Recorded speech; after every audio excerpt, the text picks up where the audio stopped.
ser hijo de una directora es algo muy comprometedor.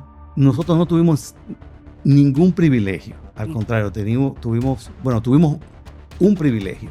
Pero después las exigencias de mi mamá eran demasiado altas. Papi nos puso unos incentivos chulísimos. A mí, a Carlos, mi hermano, que por cada 100 que sacáramos, él nos iba a regalar un peso. Y eso daba generalmente un número como de 300 pesos. ¿Qué significaban esos 300 pesos de esa época? Bueno, eso era un dineral en esa época. Eso era mucho dinero porque, imagínate tú, un refresco costaba 10 cheles. Tico, ¿y cuál ha sido tu mayor desafío empresarial en la expansión de Los Hidalgos? Han habido varios desafíos, algunos más grandes que otros.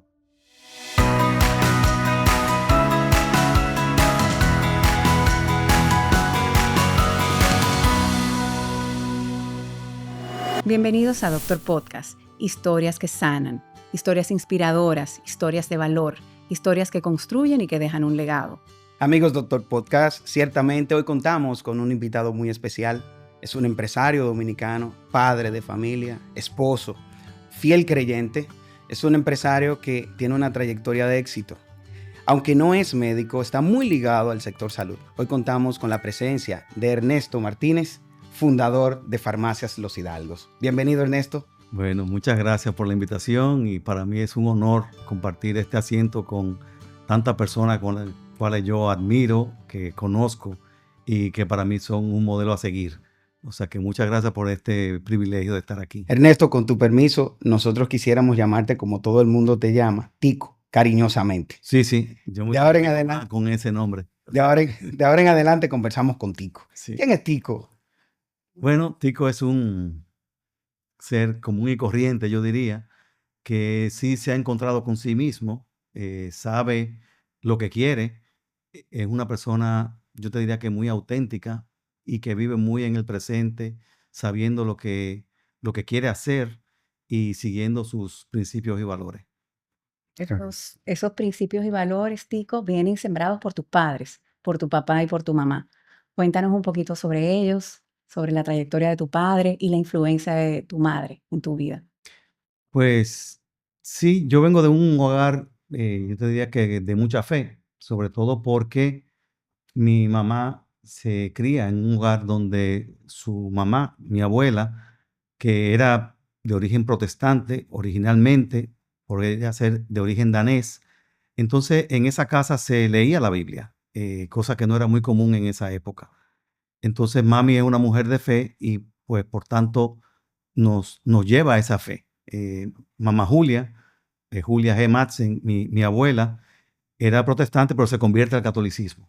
Okay. Y al convertirse al catolicismo, precisamente en una procesión de la Virgen de la Milagrosa en Santiago, allá a principios del siglo pasado, pues entonces ella decide que cuando fuera a poner un colegio, le iba a poner el nombre de Colegio La Milagrosa, colegio en el cual yo crecí.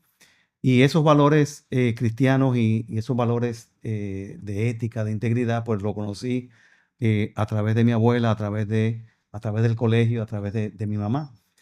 Y también de parte de mi papá, que también era una persona con unos valores muy, muy claros. Y yo te diría que sobre todo influenciado por su papá. Mi abuelo era la mano derecha de Mr. Kilburn, el dueño de los ingenios en la época de Trujillo. Entonces mi abuelo, Carlos Enrique Martínez Larré, él tenía 3 profesiones y era la mano derecha y la confianza del americano, dueño de los ingenios. Y por tanto, pues esa conducta intachable de él, pues también se traspasó a mi papá y por ende a nosotros. Entonces, pues tenemos una gran influencia de esos 2 abuelos y obviamente de mis padres que también, pues, siguieron esa trayectoria. Muy bien. ¿Tú estudiaste en el Colegio La Milagrosa? Sí, claro, yo estudié en el Colegio La Milagrosa. Siendo tu abuela y tu madre maestras, directora. Sí, y de ahí viene quizás mi interés por la educación. Ser hijo de una directora es algo muy comprometedor Pero porque te dio algunos privilegios. nosotros no tuvimos ningún privilegio. Al Sí. contrario, tuvimos un privilegio. El único privilegio que tuvimos era que nosotros podíamos comprar la merienda por atrás. Porque como ellos manejaban la cafetería, pues yo podía y mis primos, podíamos comprar la merienda y eso nos ahorraba como 5 minutos de recreo más o menos. Pero después la exigencia de mi mamá eran demasiado altas. Pero tampoco es que la merienda era gratis. Claro. Sí, era gratis. Ah, bueno. En el caso de nosotros sí era gratis, era definido lo que comíamos, pero no teníamos que pagarla. Ay. Los niveles de exigencia. Los niveles de exigencia de mami eran muy altos y puedo hacer un cuento de eso. Hubo una vez que llegamos a comer, habían entregado las notas y cuando mami vio las notas, delante de papi también, pues me llama la atención. Cuando ella llamaba la atención, me decía por mi nombre, Ernesto. Ernesto, tú has bajado calificaciones en 5 materias. Entonces yo le digo, sí, ¿qué cosa? Mira, bajaste en matemática, bajaste en filosofía, bajaste, bueno, 5 materias. Entonces yo le digo, mami, pero en realidad, mira, aquí hay 2 materias que bajaron de 100 a 95. Aquí hay una que bajó hay 2 que bajaron de 95 a 90. Y en matemática bajó a 85, pero tú supiste lo que pasó en el examen de matemática porque tú eres directora de secundaria. ¿Qué pasó en el examen de matemática? Digo, bueno, solamente hubieron 3 notas por encima de 80. Tú no eres estudiante de 80. Entonces, no me diga a mí que hubo un problema con el examen de matemática. Bueno, claro, la siguiente nota, obviamente, todas las calificaciones subieron, pero ese era el nivel de exigencia, que Muy alto. muy alto. Está bien, hubo una calificación que bajó de 90, pero por esa excusa, digamos, pero ese era el nivel de exigencia que mami tenía con nosotros. Entonces, no era fácil porque además tú tienes que ser el ejemplo del curso, tú tienes que estar bien portado, tú no puedes brillar, tú no Todos puedes... los ojos sobre ti. Sí, tú no puedes, o sea, entonces tú tienes amigos en el colegio que son amigos también, entonces tú también quieres hacer chercha, tú también quieres... No puedo hacer travesura. Claro, pero tú también sigues siendo un alumno común y corriente. Entonces, pero sí los niveles académicos de mami eran súper altos con nosotros y lejos de ser un privilegio, pues era una exigencia muy grande. Pero claro, eso también nos fue formando para lo que seríamos después. Y la parte de tu papá, entonces, porque mencionaste que cuando te llamaba la atención frente a tu papá, ¿cuál era la reacción de él? Bueno, papi tenía un sentido del humor extraordinario, era buenísimo. Papi era mucho más práctico que mami. Mami era muy, muy, muy cuadrada, papi era muy práctico. Papi tenía un sistema de motivación diferente. Por ejemplo, papi nos puso unos incentivos chulísimos, porque entonces papi lo que hacía era que él nos puso un incentivo de que a mí, a Carlos, mi hermano, que por cada 100 que sacáramos, él nos iba a regalar un peso, y por cada 90 y 95 nos iba a regalar 50 centavos, y eso era acumulable en el año. En el año. Entonces, cuando Lo terminó... llevaban anotado en una Claro, macotita. ¿no? Y con la nota, que uno la recibía físicamente, pues al final de año nosotros calculábamos cuántos 100, cuántos 90 y cuántos 95. Y eso daba generalmente un número como de 300 pesos o 350 pesos entre los dos. Y Carlos y yo lo que tirábamos era 90, 95 y 100. Y quizá para la audiencia joven, que nos cuentes un poquito qué significaban esos 300 pesos de esa época. Bueno, eso era un dineral en esa época. Eso era mucho dinero porque, imagínate tú, un refresco costaba 10 cheles. Oh, wow. Pero claro, esto era acumulado, nos lo daban acumulado en el año. Entonces, ¿qué ocurre? Que al final del año, también papi era muy práctico. Vamos a suponer que acumulábamos 300 pesos entre los dos. Entonces él venía y decía, mis hijos, mire, ustedes han acumulado 300 pesos. Sin embargo, hay un botecito que están vendiendo en esa época. Me recuerdo que existía la ferretería Morey. Y entonces, ¿qué ustedes prefieren? ¿Recibir cada uno lo que le corresponde? ¿O ustedes quisieran que yo les comprara ese botecito para usarlo en la casa de playa que tenían? Entonces, no, mejor compramos el botecito. Ujú.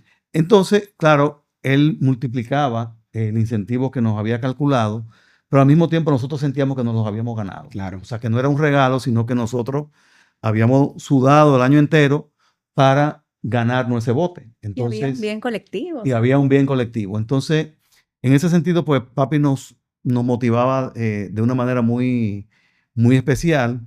Y claro, mami por el otro lado, pues de otra manera también muy especial, ¿verdad? Pero claro, ambos pues, terminamos con notas excelentes en el colegio y eso pues nos ayudó a formarnos también más adelante.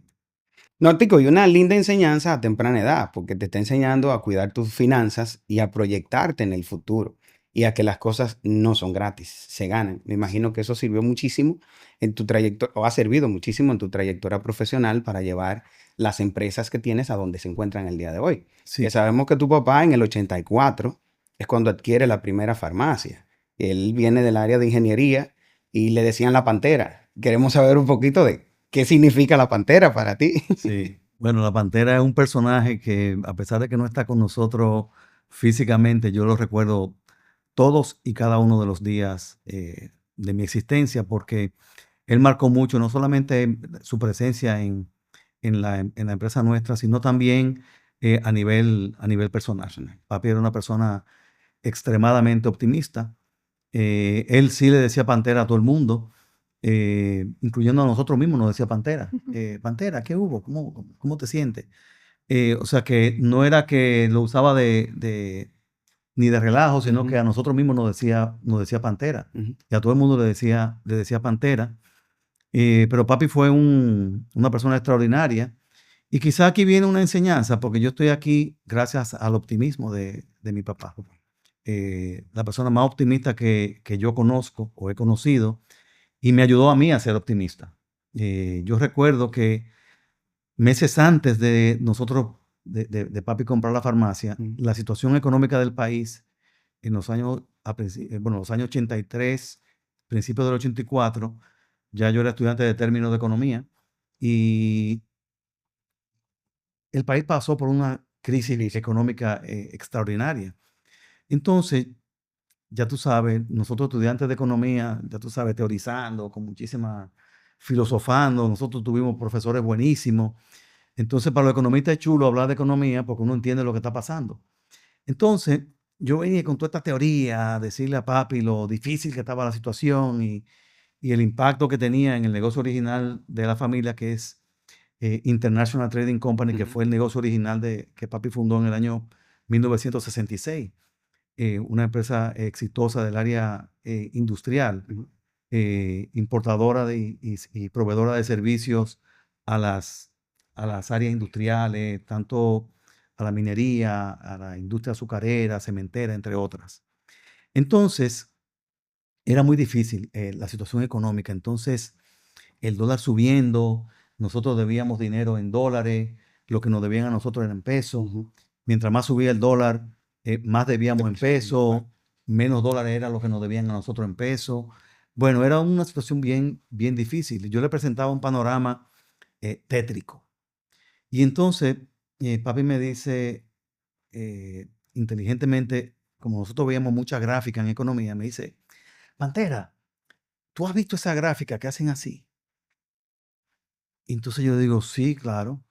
Y me dice, fenómeno, estamos en el mínimo de la curva. Si cogemos para adelante, mejoramos. Y si cogemos para atrás, también. Entonces, este es un punto de reflexión, porque a mí me hizo ser optimista. Normalmente, cuando uno está en el punto más bajito, se deprime o se siente mal. Sin embargo, papi se sintió seguro tocando fondo. O sea, al tocar fondo o al yo presentárselo tan difícil, él lo que vio fue, bueno, pues no se puede poner peor. Si cogemos para adelante, mejoramos. Claro. Y si cogemos para atrás, también. O sea que, excelente. Y después me dijo, mire, Pantera, yo nací en Cuero, en un ingenio de San Pedro de Macorís. Dice, todo el resto es ganancia. Como yo decía hace un rato, mi papá nació en San Pedro de Macorís y aunque tenía una posición muy cómoda en San Pedro de Macorís, él lo que dijo fue, yo nací en Cuero, un ingenio de San Pedro de Macorís, Ujú. todo el resto es ganancia. Entonces, desde ahí yo aprendí a ser optimista y entonces, si bien en ese momento solamente teníamos una empresa, después entonces fue que vino la oportunidad de comprar la farmacia Los Hidalgos, que en ese momento era una sola en el año 1984. Nosotros no conocíamos el negocio de farmacia, pero éramos clientes de Farmacia Los Hidalgos. Entonces papi quería poner una sucursal del negocio principal para separar la parte automotriz de la parte industrial. Sin embargo, dadas las circunstancias que habían, la única posibilidad era que papi se quedara con la farmacia Los Hidalgos durante un tiempo para poder quedarse con el local operando ahí. Ujú. Entonces, papi llegó un día y nos preguntó que si él compraba la farmacia Los Hidalgos, que si nosotros lo apoyábamos. Y entonces nosotros le dijimos lo que era la verdad en ese momento: papi, nosotros no sabemos del negocio de Claro. farmacia. Y dijo: no, yo no le estoy preguntando a ustedes si ustedes saben del negocio de farmacia. Yo le estoy preguntando a ustedes que si yo compro la farmacia de Los Hidalgos, ustedes me apoyan. Que son dos cosas muy diferentes. Claro que sí. Sí. Entonces, así fue como nosotros compramos farmacia Los Hidalgos sin haber tirado un número. Ahí no se tiró un número. Fue ¿no? puro olfato y Puro, corazón. puro olfato, porque papi entendía que el negocio de farmacia era diferente al otro negocio. Negocio industrial. O sea, en este negocio tú comprabas en pesos, vendías en pesos, no había riesgo cambiario. En esa época no habían ventas a crédito, casi todo era de contado. Contado. Entonces uno compraba a crédito y vendía de contado. Entonces era relativamente inverso al otro negocio. Autofinanciable, real. No autofinanciable, pero con un modelo de negocio Diferente. distinto al otro. Ok. Y él entendía que al ser distinto al otro, la situación económica de ese momento iba a ayudar. Ok. Así es como nosotros entramos al negocio. Claro, nosotros sabíamos de empresa Ujú. y la pasión por la salud, pues comienza a desarrollarse desde ahí. Y tu educación económica también, me imagino, de economía apoyó en ese desarrollo. Bueno, sí, apoyó muchísimo, aunque realmente ahí no se tiró un número cuando arrancamos. Wow. Pero sí después. Mi hermano Carlos, primero, Carlos había ido a hacer una maestría en el año 85 y en el año 86, entonces, ya en el 85 yo me gradúo de economía y comienzo a pensar en hacer una maestría. Y es algo interesante y creo que vale la pena también comentarlo porque a veces pasan situaciones que son las que definen no solamente el futuro de uno a nivel personal, sino el futuro de la empresa o qué uno hace. Y muchas veces eso no está planificado. En el año 86, mi papá y yo como gerente de venta de la compañía, International Trading, nos vamos a, a Massachusetts a recibir un premio de ventas y porque habíamos ayudado a una compañía de turbinas a ser exitosa en Estados Unidos. Entonces, ¿qué ocurre? Cuando yo voy con papi allá, obviamente, como era en Massachusetts, la universidad donde Carlos estaba es Babson College, que queda en Wellesley, Massachusetts. Y obviamente nos juntamos con Carlos en esa época y estuvimos hablando. Pero que resulta que ahí me dice Carlos a mí que me dice: mira, Tico, para entrar a esta universidad esto es dificilísimo. Entonces, aunque tú tienes nota más o menos buena de la universidad, no necesariamente eso te va a garantizar que tú vas a entrar aquí. Yo te sugiero que aunque ustedes tienen que volver para República Dominicana, tú te quedes aquí estudiando y preparándote para el examen de admisión de la universidad para que tú puedas asegurar una buena nota y tú puedas entrar a Babson. Y ahí es que, y algo que yo se lo agradezco muchísimo a Carlos, porque si no yo probablemente no hubiera entrado. Pero, y él me dice: mira, hay dos doctores que están estudiando aquí, que son amigos de nosotros, el doctor Ramón Yunén y el doctor Fernando Contreras, que ya estuvo por aquí. Sí, así fue. Entonces, hubo algo interesante que ocurre bueno, obviamente yo me quedo, Te quedas me quedo 3 semanas a prepararme para el examen, para el GMAT, el examen de admisión. Ujú. Pero que resulta que yo iba al Instituto Kaplan a estudiar y a prepararme. Entonces yo iba en un carrito que tenía Carlos, yo iba y llegaba como a las 9 de la mañana al instituto y yo llegaba y ya Fernando estaba ahí. Eh, entonces yo me iba como a las 5 de la tarde y dejaba a Fernando ahí. Entonces, sobre todo al final de mi formación ahí, yo obviamente me comencé a quedar más tarde porque ya venía el examen de admisión y Fernando seguía ahí. O sea que él siempre se mantuvo estudiando como 12 horas. Y es importante resaltar esto porque quizá el mismo Fernando no sabe esto, pero Fernando terminó siendo para mí un modelo a seguir en esa formación. Obviamente mi nivel de admiración por él también al día de hoy y desde entonces es tan alto por eso, porque yo fui un testigo de cómo él se fajó. Claro. Entonces, sí, qué buena suerte tiene alguna gente, pero la suerte hay que ayudar. Claro. Y la suerte Entonces, encuentra uno trabajando, claro, definitivamente. entonces muchas veces vemos el producto final, en este caso de Fernando, pero la gente no sabe todo lo que pasó para llegar ahí. Y yo mismo tuve que hacer todo eso para entrar primero a la universidad y después, dado que papi ya había pagado una maestría de Carlos, la maestría duraba 2 años, pero entonces, ¿qué pasa? Ya papi había pagado una maestría, venía yo con la segunda maestría, yo tenía a mi novia esperándome aquí, a Amelia, me estaba esperando, eh, que no es como ahora. En esa época, para que tengamos una idea, nosotros hablábamos 2 veces por semana, porque Wow. costaba $30 la llamada de 20 minutos, y todo era por carta, que llegaban como cada 8 o 9 días. O sea, que no es como ahora que tú escribes, o sea, estamos hablando del año 87, 88. Entonces, ¿qué ocurre? Yo traté desde que llegué, de ver cómo yo hacía la materia en 1 año y medio, y me fajé. Pero el fajar me implicó yo tener que coger exámenes de materia que yo entendía que ya yo estaba preparado para Ok. exonerarla. Y hubo una materia en particular, contabilidad financiera, que yo tuve que tomar un examen. Y eso me permitió ser muy amigo de la directora académica de la universidad. Y entonces, dado a esa amistad que yo desarrollé con ella, que, bueno, primero me permitió tomar ese examen y terminé exonerando la materia y pude hacerla en 1 año y medio, la maestría, por cierto, y no solamente ahorrarle ese dinero a mi papá y mi mamá, sino también casarme ese año en noviembre con mi actual esposa, ¿verdad? Entonces, ¿qué pasa? Esa relación de amistad con la directora académica me permite a mí entonces decirle a ella, yo quisiera trabajar como un internship, o lo que sería una pasantía larga en una farmacia aquí en Estados Unidos. Y entonces yo trabajo en una cadena de farmacia en Estados Unidos durante 3 meses con 2 profesores, trabajando directamente con el director de operaciones y el contralor de esa cadena de farmacia, que se llamaba Farmacia Fair en Massachusetts, que tenía como 32 sucursales grandes en Massachusetts. Y entonces yo compartía con él todos los miércoles, aparte de todo el trabajo que hicimos de investigación, de mercadeo, comercial. Y bueno, ellos eventualmente le vendieron esa cadena a CVS, la gran cadena actual de farmacias norteamericanas.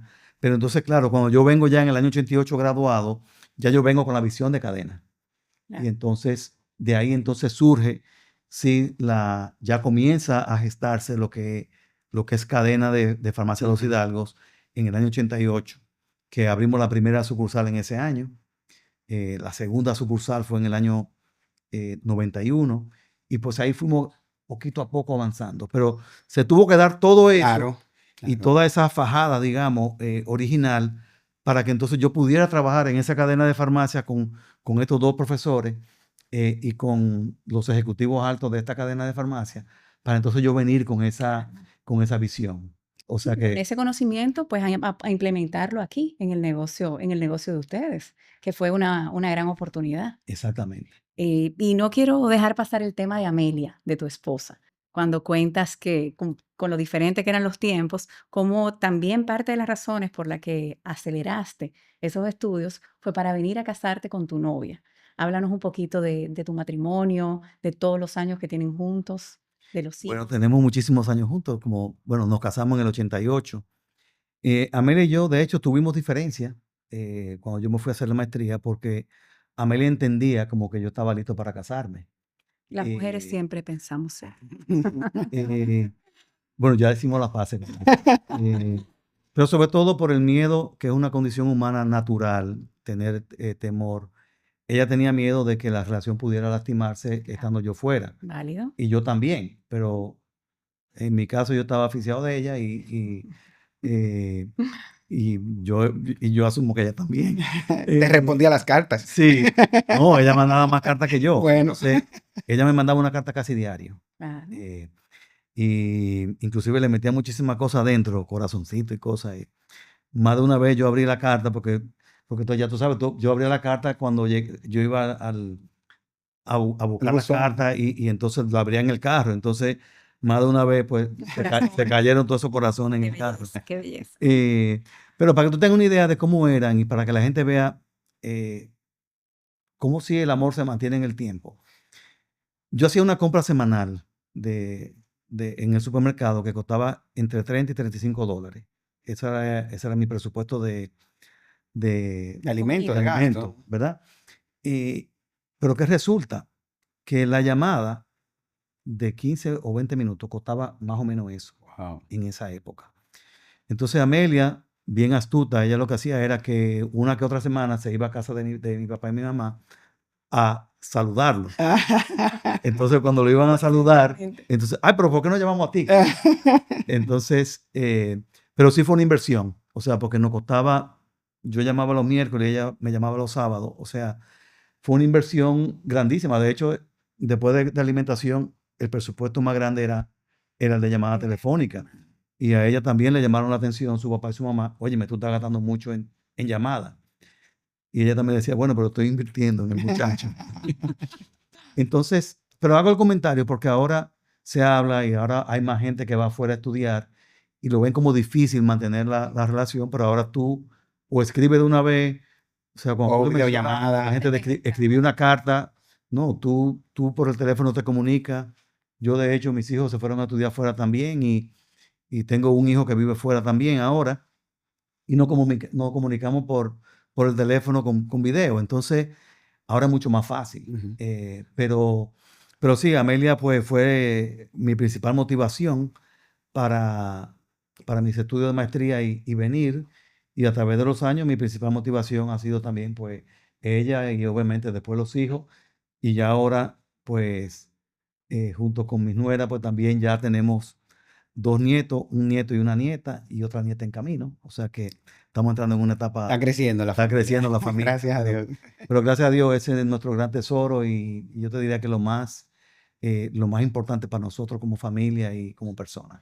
Son 4 varones 4 varones, sí, con las nueras. sí, así mismo. Muy bien. Tico, ¿y cómo es trabajar con Amelia? Porque sabemos que ella es vicepresidenta de la empresa. Es una empresa familiar, sigue siendo Sí, familiar. Y tus hijos sé que sabemos que trabajan contigo también. sí, Hay 2 eh, directores dentro de la empresa. sí. ¿Cómo es trabajar con Amelia? Es interesante, mira, nosotros tenemos un protocolo familiar que definimos hace bastante tiempo ya y hace 2 años implementamos gobierno corporativo, que también es parte de la formación. Yo hace como 10 años ya hice un diplomado en gobernanza corporativa y no lo habíamos implementado. Lo implementamos a partir de hace como 2 años. Ujú. Ya esto es nuestro segundo año con gobierno corporativo.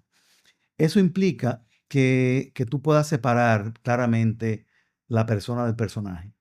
Una cosa es Amelia como mi esposa, ¿verdad? Como la mamá de mis hijos, como mi motivación, etcétera. Otra cosa es Amelia en su rol de vicepresidente de la compañía o vicepresidente del consejo. Ujú. Y entonces, aunque nosotros como familia tenemos reuniones, nosotros comemos juntos todos los martes y jueves y viene siendo como una reunión de consejo. Ujú. Sí, nosotros estamos ahí en doble rol. Estamos, sí, como familia, pero al mismo tiempo estamos como consejo. Entonces, lo importante es que uno sepa qué sombrero tiene puesto en cada momento. Si es un rol de Amelia como vicepresidente o es un rol de Amelia como mi esposa Ujú. o como mamá de los directores. Claro. Igual con mis hijos, que son directores, pero obviamente, aunque sea una reunión de trabajo, siguen siendo mis hijos. Claro. Entonces, si nosotros nos saludamos de besito, pues aunque estemos en una reunión de trabajo Claro, o estemos en un evento social, nos saludamos de besito. claro. Pero si estamos trabajando algo de trabajo, pues es de trabajo. Y el rigor de mío hacia ellos como director es el mismo. Pero tanto para ellos como hijos o los propios directores que trabajan con nosotros, que son todos muy competentes, yo también tengo que separar que detrás de ese director o esa directora también hay un ser humano, ¿verdad? Entonces, uno termina siendo también, yo no te voy a decir que exactamente familia, pero compartimos tanto tiempo juntos como en el trabajo, que también tú tienes que saber que no es una posición la que está Ujú. representada en ese director, sino que detrás de ese director hay un ser humano que está fajado también echando su familia para adelante, echando Claro. su profesión hacia adelante, y junto con eso pues estamos todos echando para adelante. Pero eh, siempre trato de que el elemento humano esté presente en la comunicación y en la relación de trabajo que tenemos. Tico, ¿y cuál ha sido tu mayor desafío empresarial en la expansión de Los Hidalgos? Han habido varios desafíos, algunos más grandes que otros. Voy a comenzar diciendo cuál es el principal orgullo eh, mío como empresario. Mi principal orgullo es porque es de las cosas que ha sido más difícil por lo que yo he visto a través de los años, es haber crecido un negocio haber crecido una empresa de manera transparente, Ujú. con un solo estado financiero, sin evasión de impuestos, con un total cumplimiento de las leyes. Mucha gente le gusta coger atajos. Eh, la juventud de ahora, hay muchos valores que apuntan a querer o desvalores que apuntan como a llegar más rápido. Ujú. Yo creo que sí, brincando pasos se puede llegar más rápido, pero hay más riesgo de caerte también. Eso es así. Entonces, comenzando por ahí, de que mi principal orgullo como empresario es haber crecido un negocio de manera transparente y de manera íntegra. Y que nuestra gente pues sepa que es posible ser exitoso y crecer un negocio de manera transparente. Ujú. Ahora bien, eso te pone la vara más alta, Claro. Ujú. ¿verdad? Te la pone más difícil.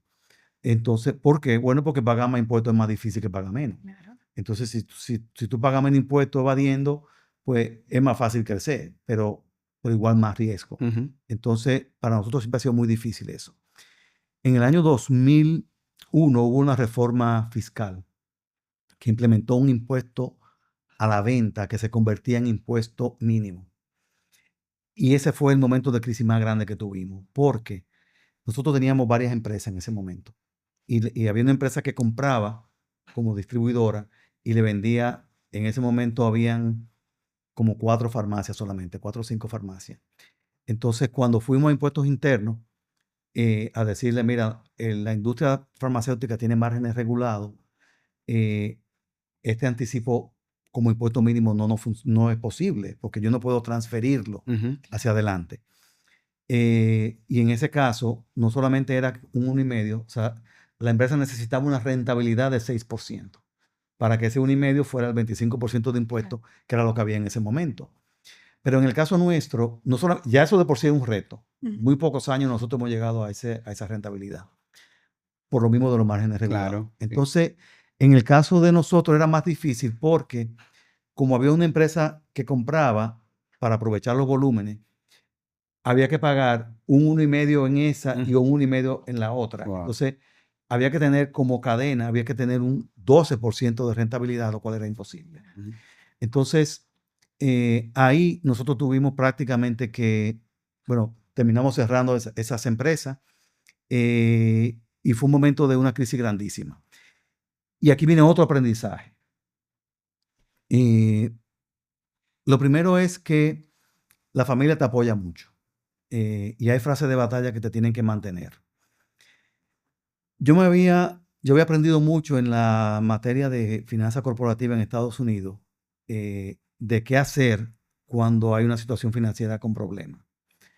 Entonces, yo me recuerdo que el profesor de finanzas, que era un blog, por cierto, pero me fue muy bien con él, decía que cuando había una situación financiera difícil, él decía, you always need a story to tell. O sea, tú tienes que tener una historia que contar.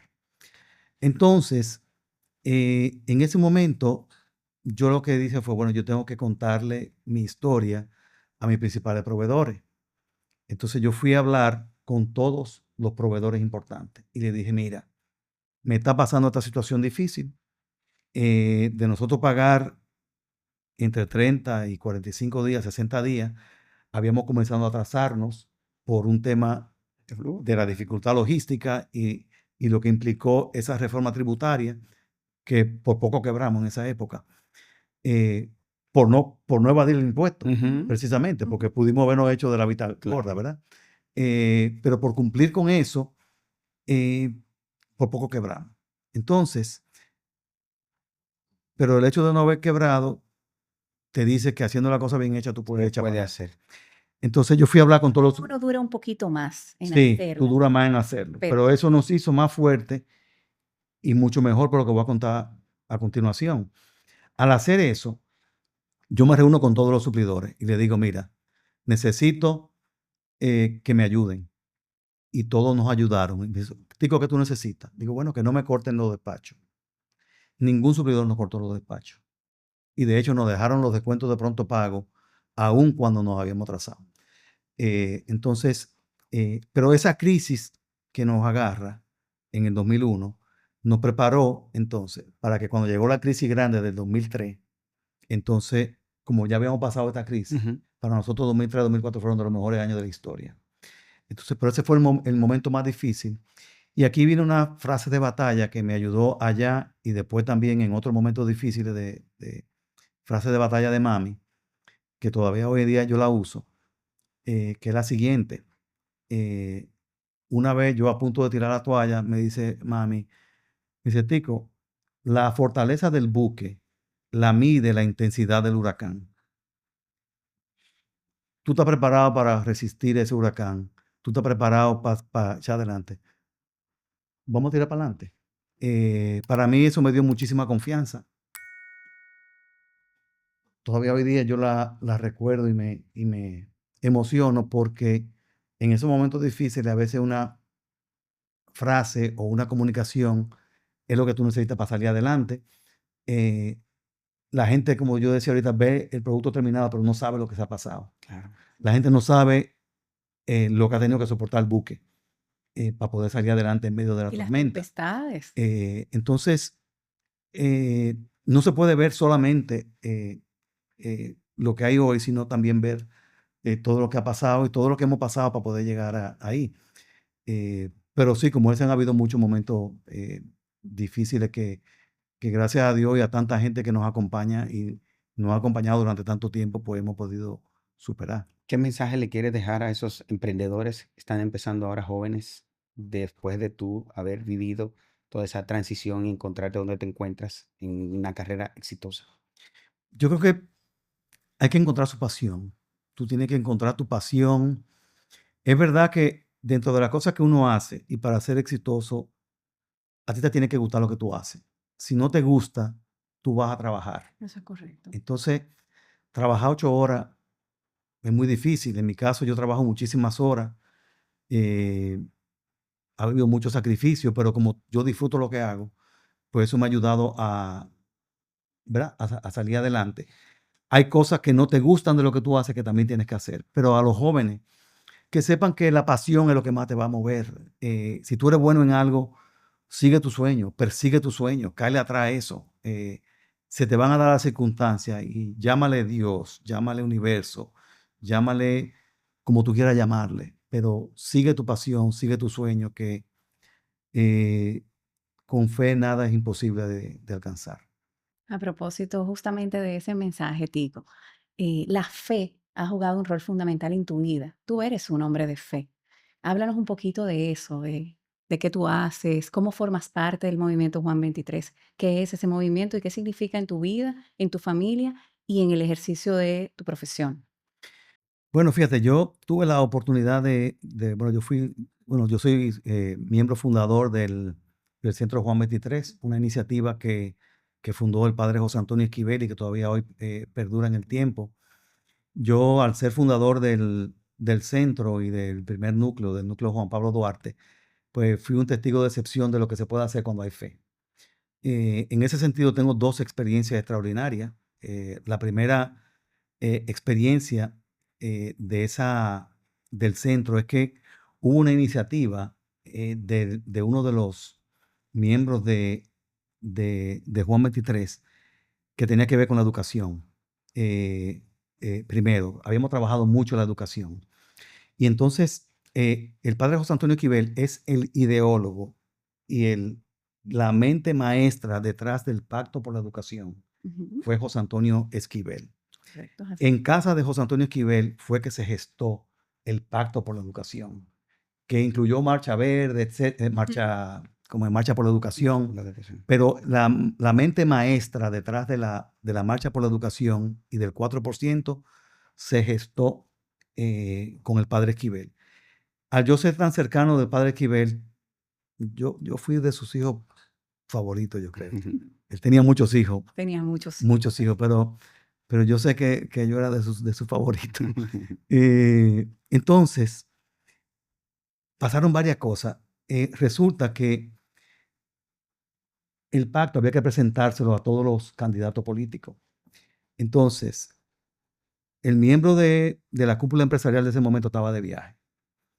Y el presidente de ONEC, de la cual yo soy también miembro, la Organización Nacional de Empresas Comerciales, estaba en China. Y iba a estar como 2 o 3 semanas en China.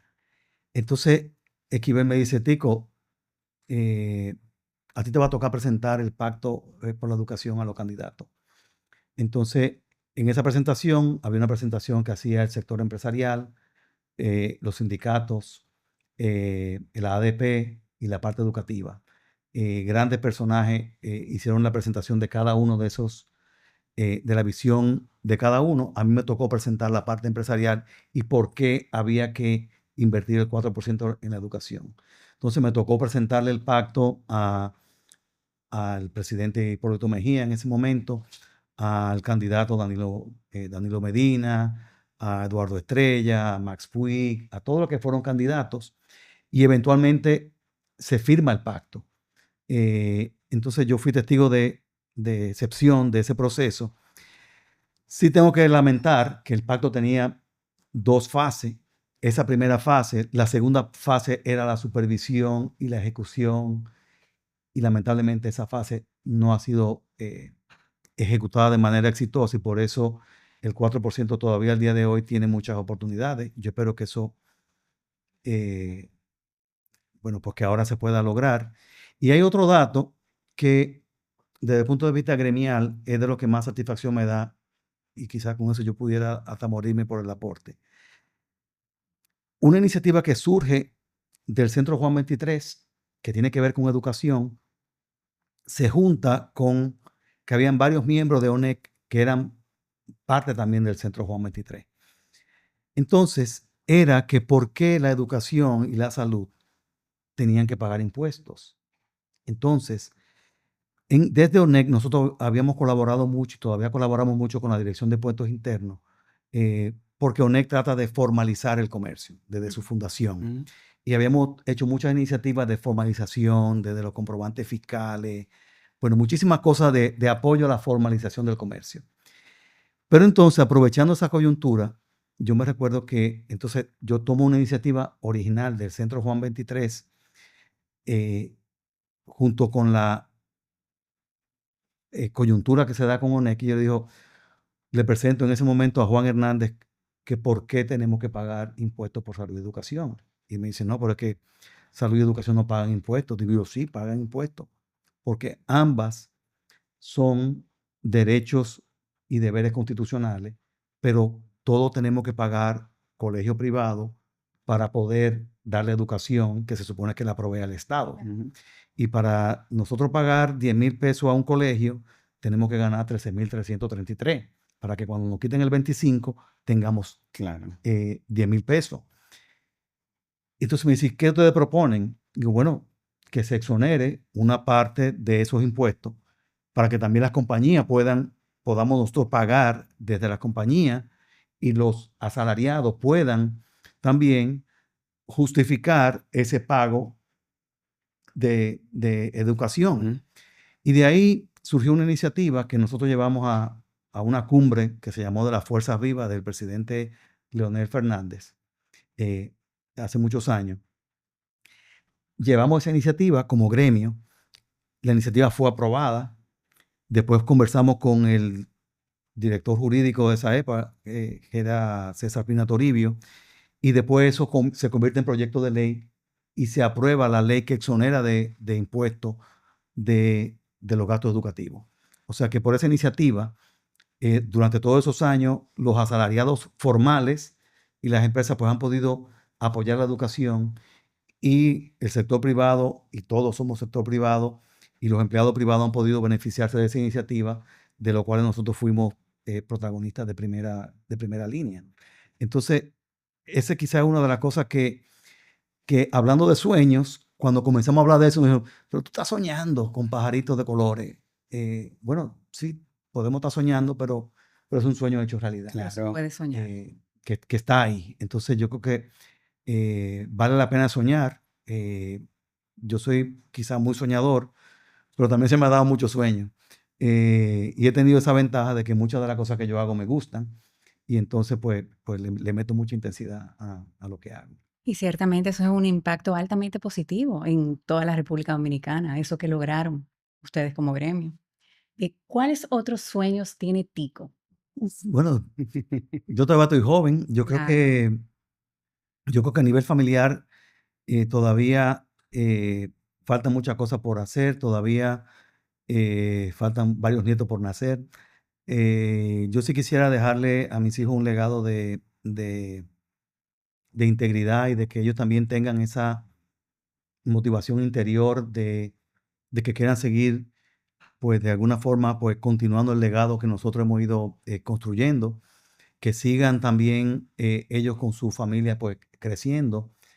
Yo sí quisiera tener una vejez en paz. Sin embargo, todavía tengo proyectos importantes de innovación a nivel de la empresa, nuestra, y de apoyo también en la parte gremial. Yo creo que todavía hay muchas cosas por hacerse. Desde el punto de vista tecnológico, yo quisiera así tener una empresa mucho más automatizada. Sí estamos trabajando con algo de inteligencia artificial ya. Sí somos y hemos avanzado mucho en innovación.